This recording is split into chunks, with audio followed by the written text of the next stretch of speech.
Right, who plays Wordle here? A number of you play Wordle? Some of you think, what is it? It's an online game. If you don't know, you get 6 goes to guess a 5-letter word. I'm seriously upset because I've done it for 105 goes and I had a winning streak of 100% until Saturday. So my pride has taken a severe dent. Who got Saturdays? Yeah. I guessed Cocoa, you see, and it was Keiko, which I didn't actually know the difference between cocoa is the refined product of the cocoa bean. And yes, so I was most upset about that. So there we are, that's my confession. Anyway, today I have a one-word sermon for you. And if this one word were followed, then it would deal, I estimate, with over 50% of all relationship issues within the church. Okay? One word. Now, some of you are thinking, one-word sermon, that's great. It's going to be a short sermon today, and we're going to be out of here. So you're very happy. Some of you are thinking, a one-word sermon. You must have had a very busy week if all we could come up with is one word. Some of you are thinking, one word, maybe I should ask for a refund. But it's too late. The advantage of one-word sermons is that next week, Debbie's actually preaching next week, but next week you should better still remember it. When I come back the following week, I'll ask you, and hopefully you'll still remember one word. Do you reckon you can remember one word for 2 weeks? All right. Well, I'm going to test you in 2 weeks. So now just hold this thought about one-word sermon for a minute, and let me tell you some stories.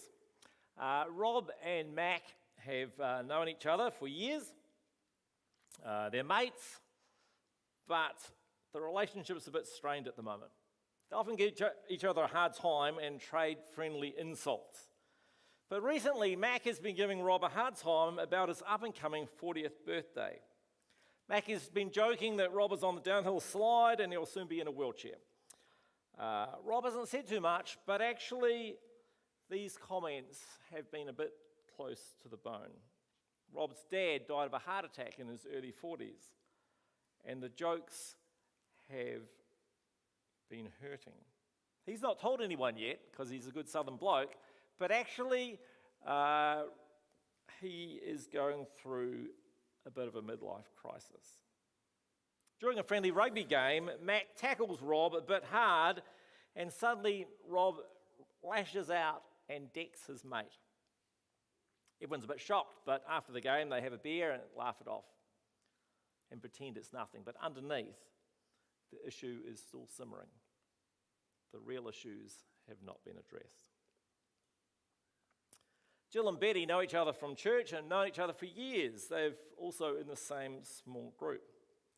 Jill has been seriously ill recently and expected that Betty would be there to help her as she was when Betty was sick a few years ago.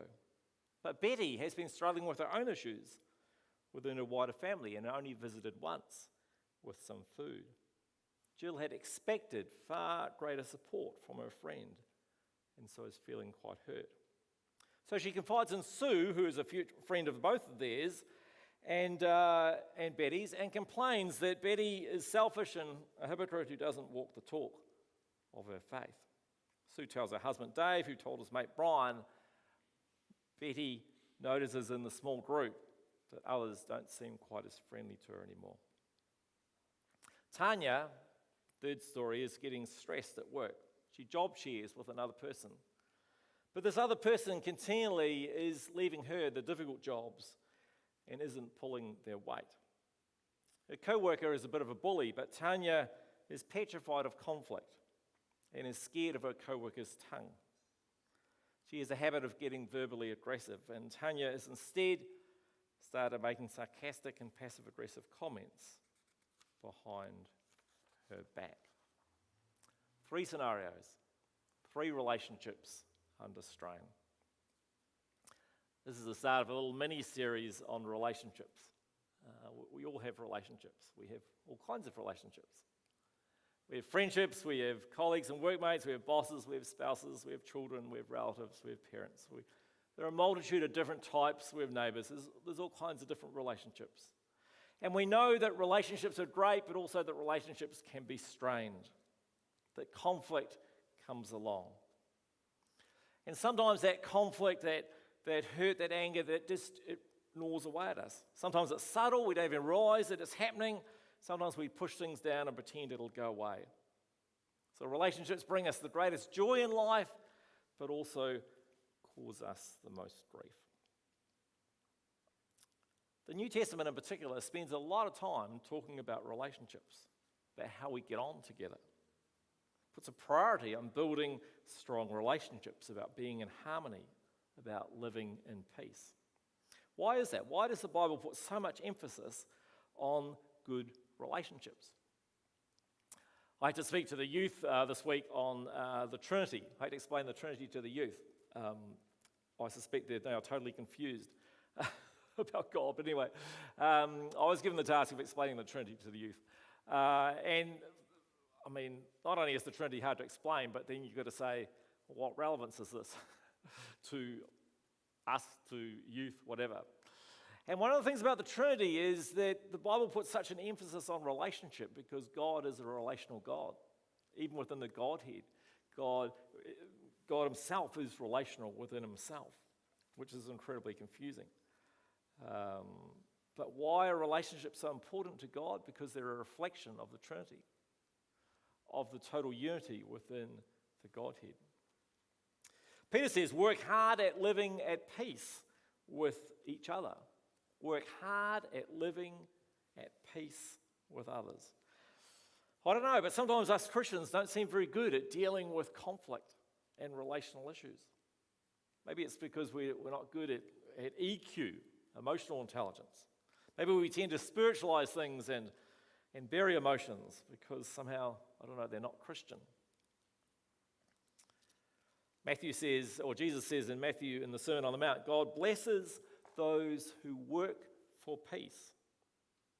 Who work for peace, for they will be called children of God. It doesn't say blessed are those who are peace lovers, because we all love peace. We all want peace. Some think, well, actually, I love peace, and so I'll ignore the issue and hopefully it'll go away. But peacemaking is hard work. It's not about avoiding conflict. It's about dealing with conflict well, because conflict is inevitable in our relationships. Why? Because we're human, because we're sinful, because it just is, because we're different.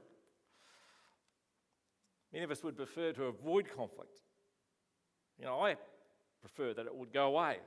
I've learned that most of the time in church, that's not a good strategy.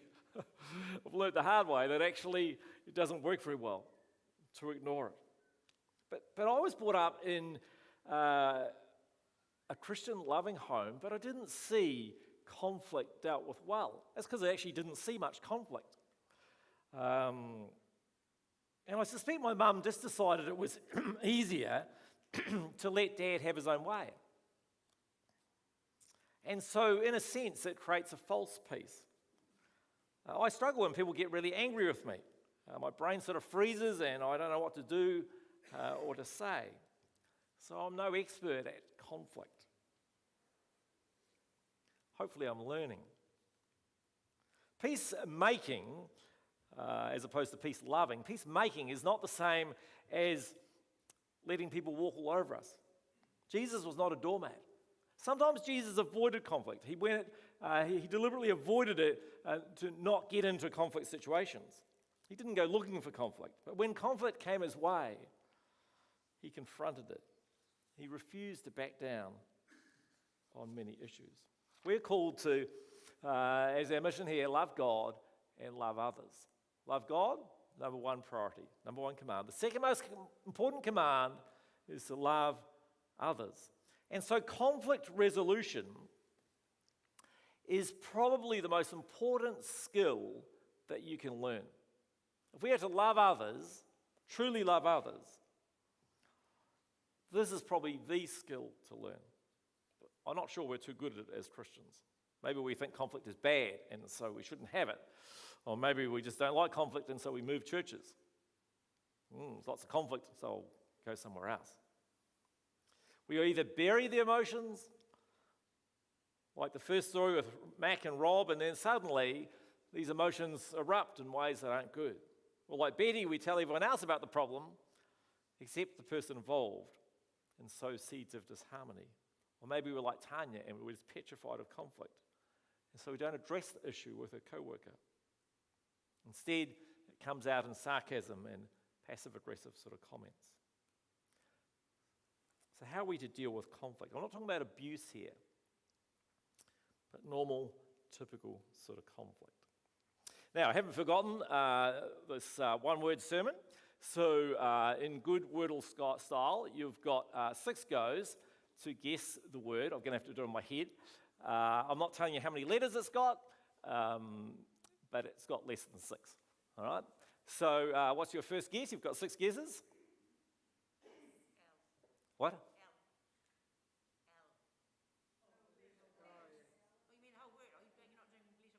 No, you've got to guess a word and I'll tell you how many letters are right.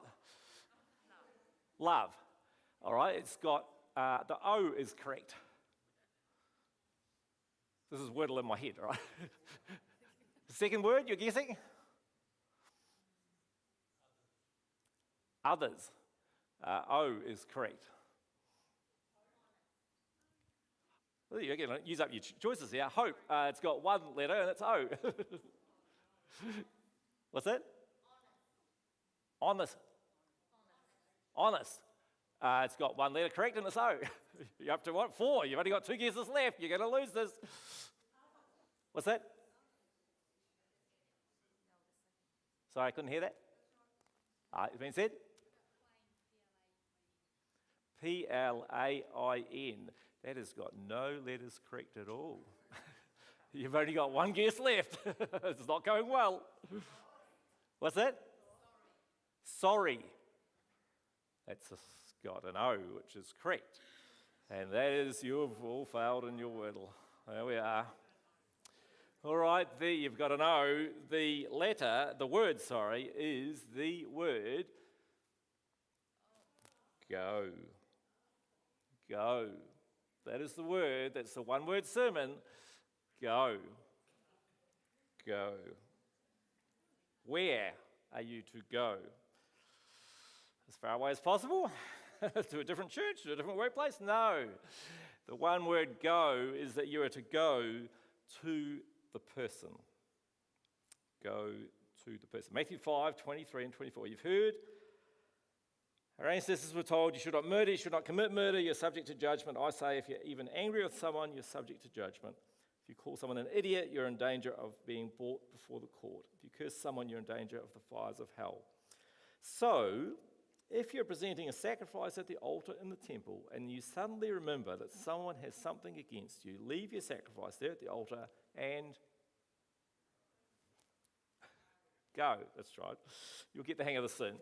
Go and be reconciled to that person. Then come and offer your sacrifice to God. Matthew 18, if another believer sins against you, go privately and point out their offence. If the other person listens and confesses it, you've won the person back.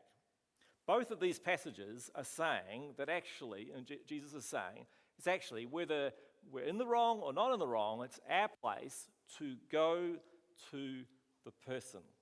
First passage, you're at the altar, remember that someone has something against you. That is that you have wronged them in some way and you've done nothing about it. What did Jesus say to do? Stop your sacrifice and go and deal with it. In the second passage, you have been wronged by someone. They've hurt you in some way. Of course, when this happens, it's the last thing we want to do. They have hurt us and we think, I don't need to go and see them.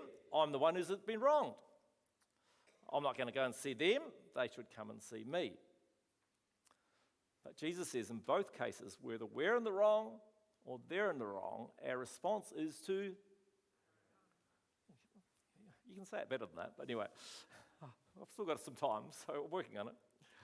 The problem is, you see, they might be blissfully unaware they've hurt you. They have no idea of the impact of their actions. That comment said in jest that, that they had no idea would sting so much. Or maybe, you feel like they've been ignoring you, but they haven't. They've just got stuff on their mind. See, the issue will never be resolved between the two of you unless we take the initiative. We're not to wait for the other person to go. We are to go, getting better. That's what God did for us. He didn't wait for us to come to him. He went to us, it says, while we were still sinners. Jesus is quite clear, no matter whose fault it is, whether it's our fault or someone else's fault, in causing the breach in relationship, we are to and talk to the person. I reckon if this action were practiced as a church, both between ourselves and our marriages, in our relationships, it would be revolutionary in its impact. When I was at Eastside, I actually made a commitment that I would preach this sermon every year. And I did that. I was there 9.5 years. I think it got tricky at the end because I ran out of ways to to repackage it. But I made a commitment that I was going to preach this message because I could just see potentially the impact it would have on the church. Now, the trouble is that this 2-letter word is actually incredibly difficult. We don't like doing it. In fact, we hate it. We actively resist it. So what do we do instead? Well, the first thing is we tell someone else. When we tell someone else about the matter, of course, we only tell our side of the story. And so naturally, the other person looks bad. So we've damaged someone else's reputation. They'll now see that person in a different light, a bad light. And when we tell someone else, what we're doing is we're hanging on to that hurt. We're trying to justify how we feel. That's terrible, they say, because that vindicates how we feel. We want to nurse the hurt. Or we don't want to go and we just want to bury the emotion. I'm a good Christian, I shouldn't feel this way. So we pretend it's not there, or we minimize the issue. Well, it doesn't really matter. But buried hurt and anger doesn't go away. It's like a toxin. It's like those chemicals that have been buried in the 1950s on farms and that, and eventually the 40-gallon drums begin to rust apart, and the toxins and chemicals begin to leak into the soil. Of course, there is a place for letting things go without talking to the person. If it's something small, we can choose to forgive and move on. We don't always have to go to the person. But if we realize it's still there the next day and the next day, we need to the person. Often I think we're scared of conflict, we're scared of the emotions, we're scared of the other person's emotions. And I think, well, that's me, maybe it's many of us. Or of course we think, well, I'm in the right here. I'm the hurt one, so I'm not going to them first. They should come to me. There's a whole lot of reasons why we are not willing to go. And I'm focusing on the word go deliberately because it's the key issue. We are to go to the person, we are to go as soon as practical. The first story makes this really clear. The person was to stop their offering to God and they were to go and deal with the issue. That is, they were to put the righting of a human relationship ahead of offering their sacrifice. And what was the sacrifice for? The sacrifice was for their sin. All right, now remember, in that story, it's us, it's the person who's the one who's offended. So we're not to ask God to forgive our sin against someone else before we actually go and make it right with the person on a human level. Forgiveness from God doesn't mean that we ignore the hard work of reconciliation. We've got to deal with it on a human level. Ephesians says, don't let your sun go down on your anger. Now that might not always be practical, but the point is don't stew on the matter. Don't keep putting it off. Go and see the person. I had to do this recently with another pastor who had caused me grief by their actions. Now it took me about 2 weeks, mainly because I needed to get my heart right first. And maybe 2 weeks is too long, but I had to get my own heart right first before I could do it. But partly also, it just wasn't an easy conversation. And it's so easy to put the stuff off and let it slide. So what are we to do? Go. Who are we to go to? And we're to go as soon as practical. We're to go to the person. We're to go as soon as practical. We're to go having searched our heart before God. Matthew 7 says, Jesus said, why worry about a speck in your friend's eye when you've got a log in your own? How can you think of saying to your friend, let me help you get rid of that speck in your eye when you can't see past the log in your own eye? Hypocrite, first get rid of the log in your own eye, then you'll see well enough to deal with the speck in your friend's eye. Instead of telling everyone else about the issue and how badly we've been treated, the first thing we need to do is to talk to God about it and let God speak into our hearts. Have we contributed to the problem? Are there things that we need to confess? We need to ask God to help bring some perspective on the matter and what's happening within us. Are we being too sensitive? Are we being unreasonable, selfish? Instead of talking to someone else first, talk to God first. See, often the conflict comes about through unmet needs or unmet expectations. The unmet need might be real, but no one person can meet all our needs. Sometimes our hurt comes because we've got low self-esteem. We don't feel good about ourselves. Actually, we need God to speak into that. Often unmet expectations are what causes conflict. But often that expectation has not been stated. And if an expectation has not been stated and agreed on by the other person, then it's simply a wish. We might have this expectation, but actually unless the other person has heard the expectation and agreed on that expectation, actually it's simply not going to happen. Maybe the expectation is unrealistic. So we need to go to the person, we need to go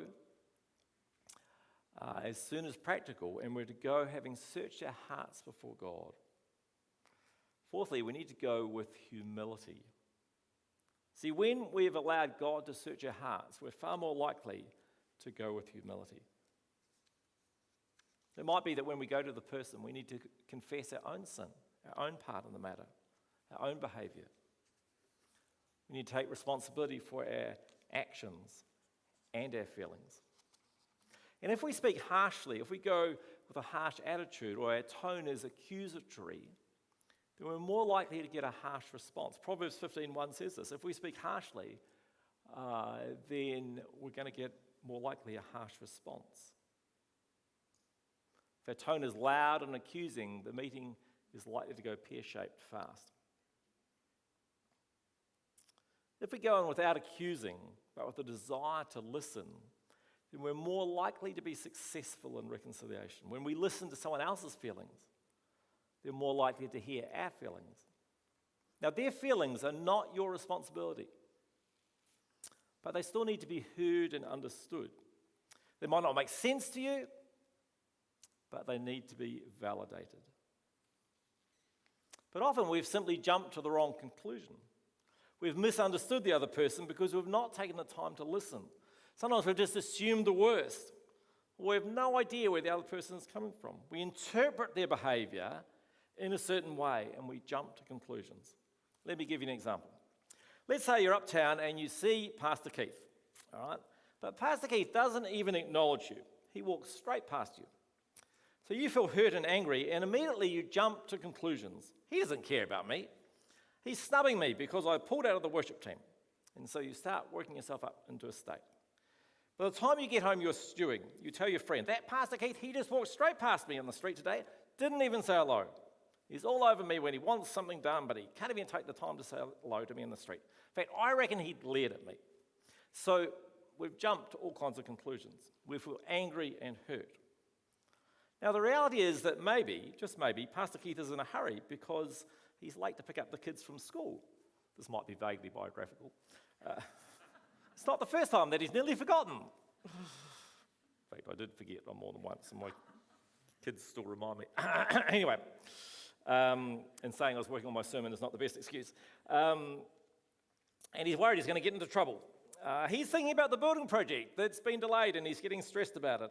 And just as you pass him in the street, he notices that he's got a parking ticket on his car and he's thinking particularly nasty thoughts about the council, even though it's his fault and he's got no one to blame but himself. He didn't even notice you, and has no intention of snubbing you. In fact, just that morning, when he was in a better place, he had prayed blessing on you and your family. See, conflict often happens because we jump to conclusions. We see a behaviour and we jump to a conclusion. We assume the worst about the person. But when we go in humility, we can listen and we're more likely to get a true read on the situation. So we are to go to the person. We are to go straight away. We are to go, thirdly, having searched our heart before God. And we're to go with humility.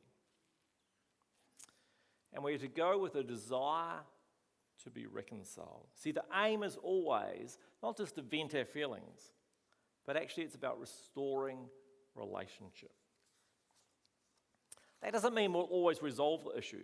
It might be that we disagree and we might never be able to agree on the issue. That doesn't mean we can't restore relationship. We don't have to agree on everything, but we can still have a positive relationship. What it means when we go with a desire for reconciliation is we focus on the issue and not the person. The key thing we need to address is the actions of the person rather than attack the person. What is the behaviour or action that needs to be addressed?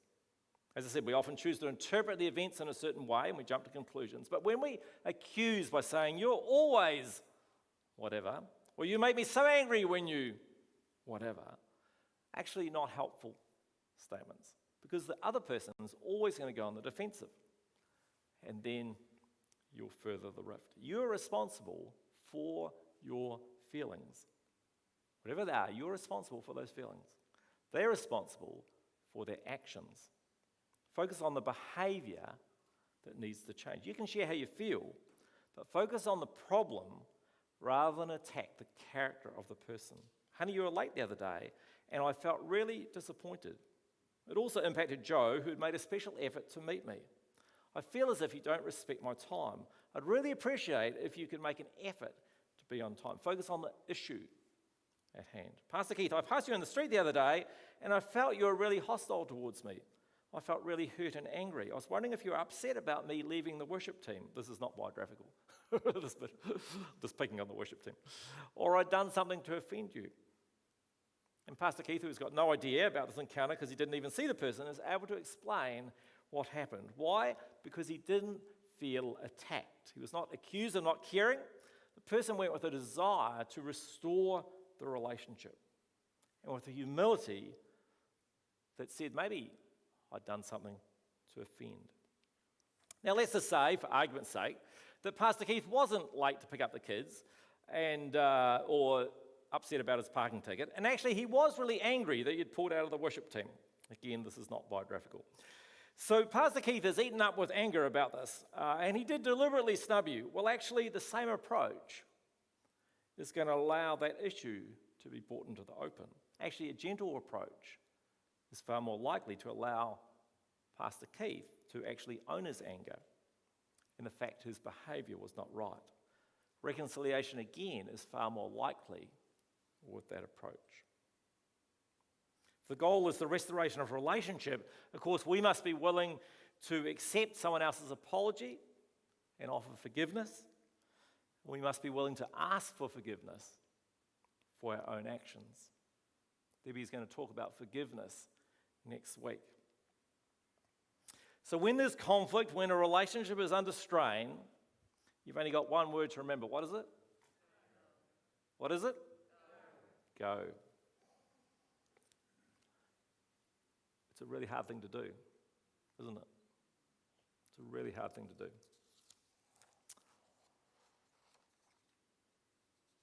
I don't deny that. I know it's hard. Some of you are here right now, and you don't need to think about it. You know already who you need to go and see. You don't need to think about it too hard. You don't want to go, but you need to go. And you know that God is speaking.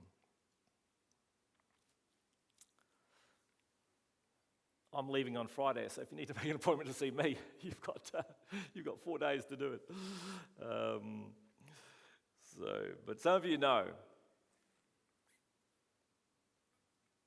as I said, when I was at Eastside, I used to preach this once a year, because I just believed that actually it would save so much heartache, it would deal with so much conflict and so many issues if we just had the courage to go and talk to the person. Actually, Jeremy was joking about before, we have Lizzie who's really nice as opposed to me who's mean. He's probably saying that because I'm his boss. But actually I've noticed this thing within church too, that people will often talk to other staff members when actually the issue probably should be talked with me. Or if actually it's about the youth issue, they'll come and talk to me rather than Jeremy. If it's about a children's issue, they'll go and talk to Lizzie rather than Bronwyn. I just noticed this pattern. Happens so regularly, where we're not willing to go and talk to the person who's responsible. I'm going to ask the communion team to come. I need to say something. You need to say something. Here I am. Here you are.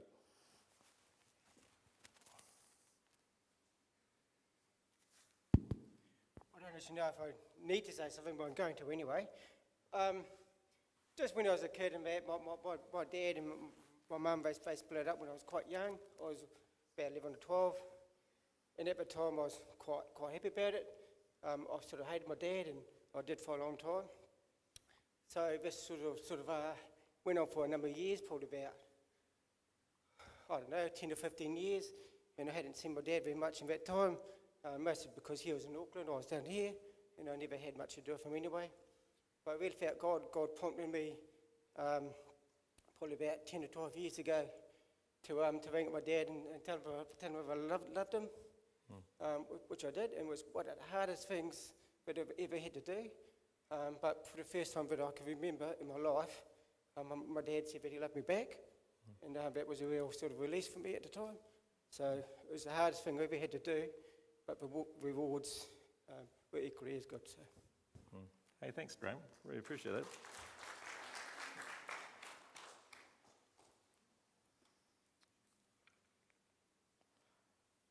Just going to ask the communion team to come to the front, just prepare to distribute communion.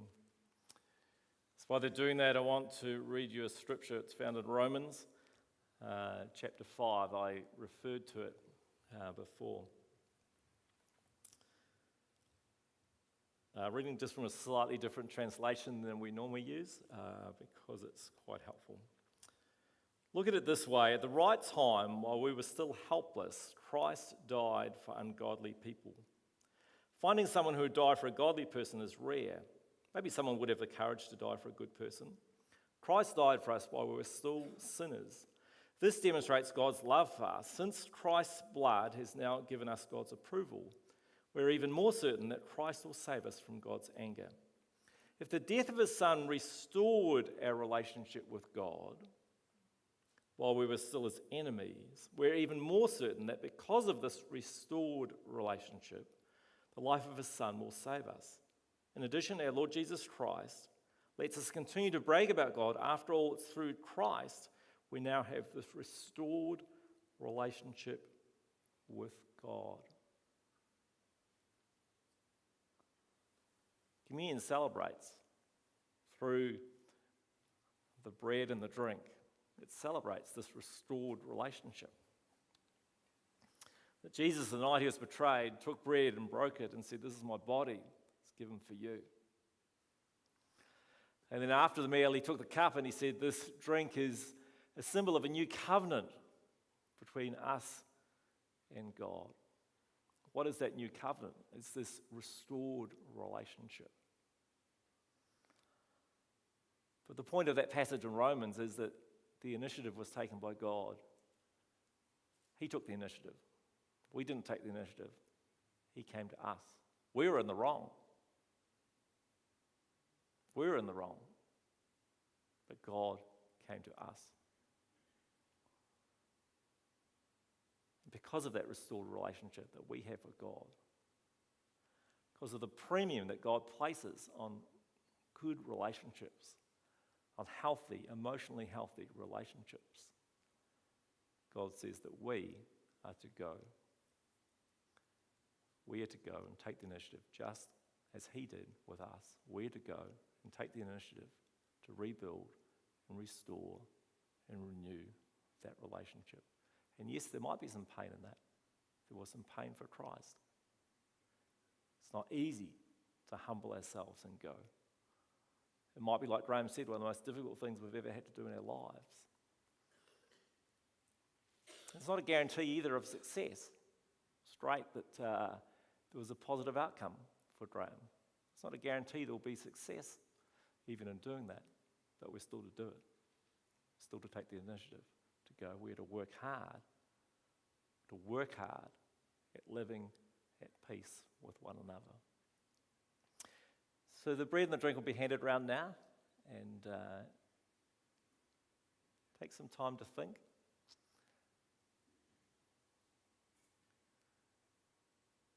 You might think, I actually need to let communion pass today because there's some stuff I need to do. That's okay if you need to do that.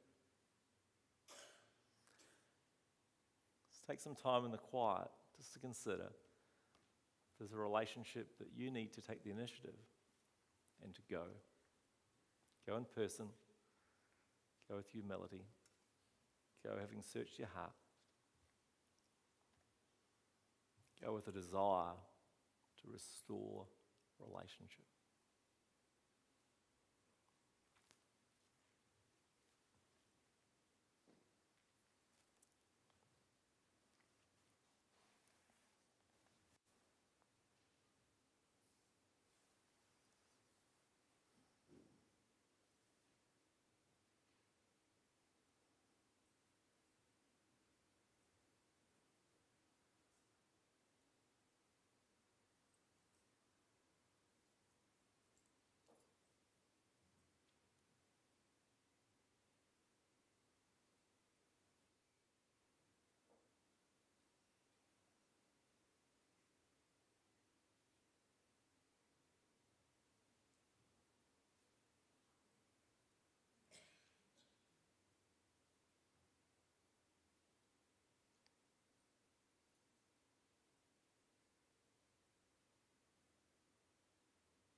Drink just in your own time, just giving thanks to God for that restored relationship.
Let's pray.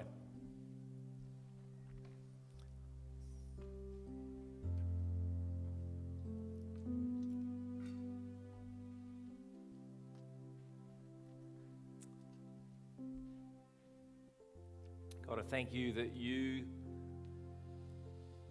took the initiative to seek us out.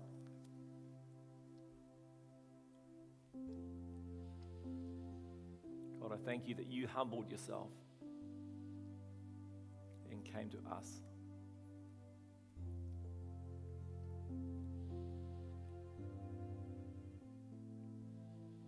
Thank you, Lord God, that despite the fact that we were in the wrong, that you paid the price for us.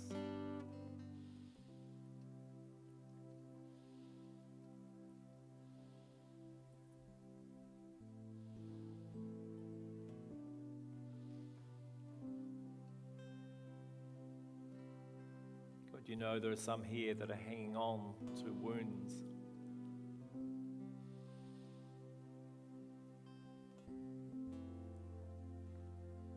And hurt and anger.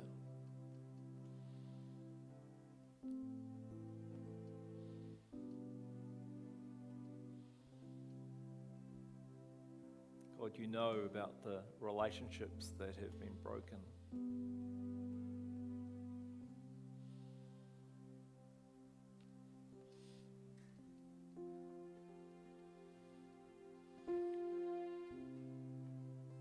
God, I pray you give us the courage this week to go.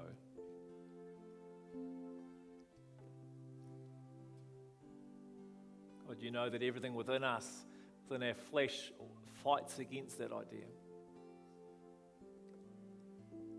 But God, I pray that you grant us the courage to go. And God, as we go in humility, God, I want to pray and believe there'll be restored relationships this week. I want to pray, Lord God, there'll be restored friendships. I want to pray there'll be strengthened marriages. I want to pray, Lord God, there'd be renewed fellowship between brothers and sisters here within this church. God, I want to pray for healing, Lord God. I want to pray, Lord God, that misunderstandings that have caused grief, Lord God, would be resolved. Lord, I want to pray where the enemy has got in and caused division, Lord God, that as it's brought into the light would just be wiped away as there are honest conversations.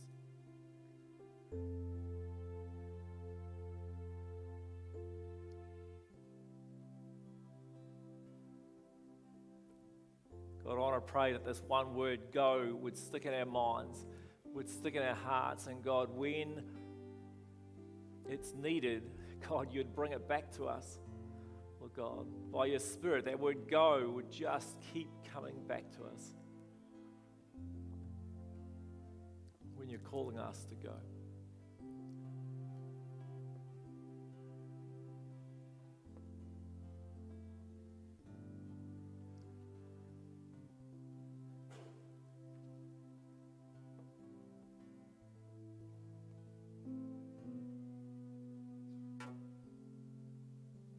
God, I pray for health within our body, within our church, within the marriages in this church. I want to pray for health within the families of this church, within the wider families of this church. I want to pray, Lord God, for health. In Jesus' name.